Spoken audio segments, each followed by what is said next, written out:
Hey guys, welcome back to the channel today. So we got the Honda Ridgeline behind me, and today we're going to change the oil, change the air filter, and add some coolant in this truck. Enough talking, let's go ahead and pop the hood on this truck and get into it, guys. All right guys, let's dig into this air filter here. Haven't checked it out yet. Don't know if it needs to be replaced, but they're so cheap. Had to get the impact. These are pretty much stripped out. That's an 8mm, guys.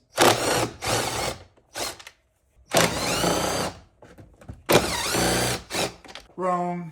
4. There's one all the way back here. Gonna have to get a longer extension. Alright, moment of truth here.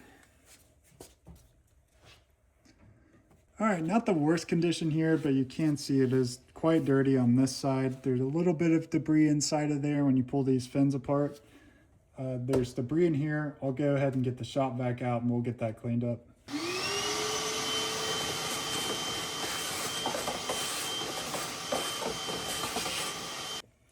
Here's the filter I got off of Rock Auto, and you can see just how big of a difference there is between these two filters. All right, let's get this buttoned up.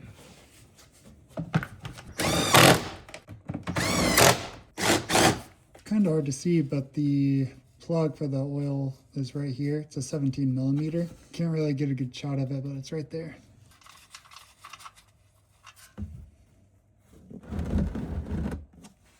All right, well that's finishing up draining. I wanted to show you guys the part number for the oil drain plug gasket.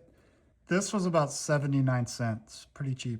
I got a Wix brand off of Rock Auto. I want to say this was about $5. There's the part number. On the top side of the Honda, I want to point out, if you remove this while you're draining your oil, it'll help drain it a little bit faster. All right, so when that gets done draining, you can see the oil filter is right there. One of the easiest to access oil filters I've seen in a while. Okay, so now for the oil filter. There's a few ways to remove these. These are some common tools that you can get at your Advanced Auto Parts, AutoZone, stuff like that. These tend to work pretty good. I also have this tool I bought on Amazon a few years ago, and this thing cost me somewhere around $20, $25. It has these little teeth on it. I originally bought this for a motorcycle filter that wouldn't come off. Now I've just been using these on all of my vehicles. It tends to work pretty good. I went ahead and grabbed an extension just to get past this plastic piece here.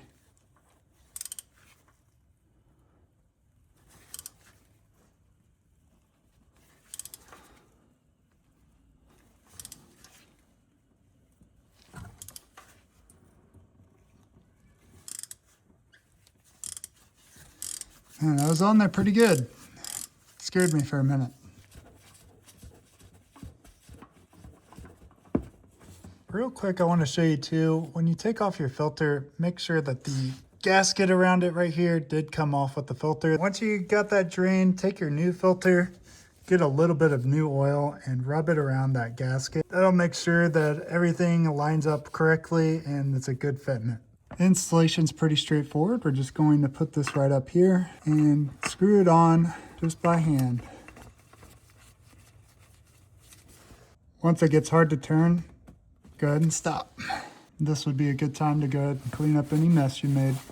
So, got a problem here. Nothing ever goes smoothly. This washer on here is stuck on there. I looked on YouTube. I actually looked at someone else's video, and it said it happens when these get tightened down too tight. And the trick is you're supposed to take cutters here and gently go into it in like every little way. So I'm going to try that and see if I can get this off of here.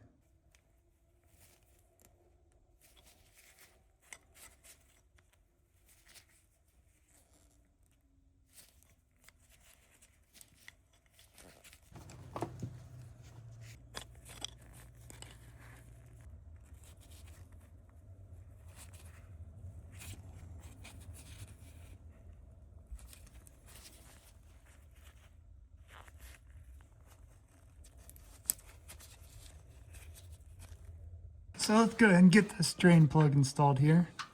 You want to do this first part by hand, that way you don't strip any threads. Take your ratchet on position. Move your pan out of the way there. And you just want to snug it up a little past tight there. That'll be good. Next step, now we got the oil filter back on and the drain plug installed. Go ahead and take a funnel, make sure it's clean of any debris, and go ahead and put it down where your oil goes. This vehicle says it takes 5W20, so we're gonna go ahead and put some 5W20 in it. The manual says this takes 4.5 quarts. All right, go ahead and grab a paper towel, pull out your dipstick, and we'll do a check before we turn the vehicle on. Dry it off the first time, go ahead and put it back in, and we'll check it again. So we need to fill it up maybe a hair more after the vehicle started.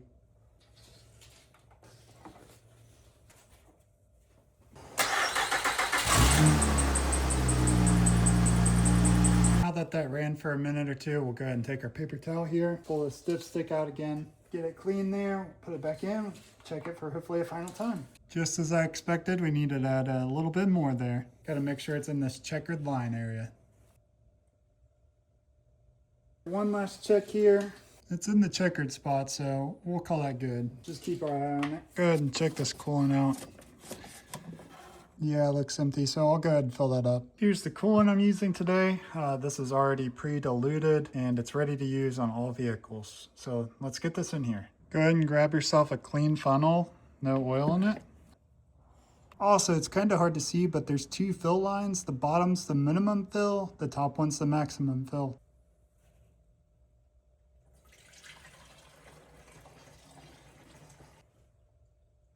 And we can go ahead and take our cap hose, go ahead and put that back in there and screw it down.